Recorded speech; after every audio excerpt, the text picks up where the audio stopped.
તો આવી રહી છે આ મહાઆફત અને મહાઆફત કોને કોને અસર કરશે અને ક્યાં અસર વધારે થવાની છે, ક્યાં અસર ઓછી થવાની છે, ભારતના નકશાથી અમે આપને ખૂબ જ સરળ રીતે સમજાવવા જઈ રહ્યા છે। બિગ વોલ પર અમે આપને ભારતનો નકશો બતાવી અને આ વાવાઝોડાની સંભવિત અસર ક્યાં થવાની છે તે રાજ્યોના નામ સાથે અમે આપને વિગતો બતાવી રહ્યા છે। જુઓ, ભારે વરસાદની ક્યાં આગાહી આપવામાં આવી છે તેની વાત કરીએ।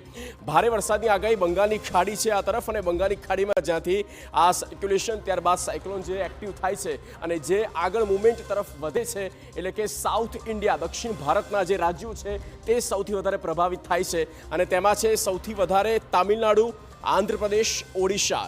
આ ઓડિશા, આંધ્રપ્રદેશ અને તામિલનાડુ આ ત્રણ રાજ્ય જે સૌથી વધારે સીધા આ તરફ હિટ કરે જો વાવાઝોડું, તો તેની પર વધારે અસર થઈ શકે છે।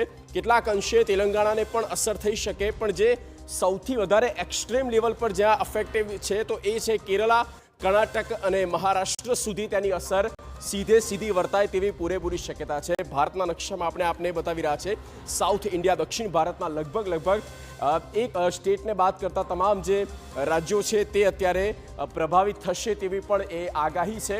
અને ગુજરાતને પણ અસર થઈ શકે, માવઠું થઈ શકે, સામાન્ય વરસાદ થઈ શકે છે, આ પ્રકારની આગાહી આ સેન્યોર વાવાઝોડાના કારણે ઊભી થઈ છે।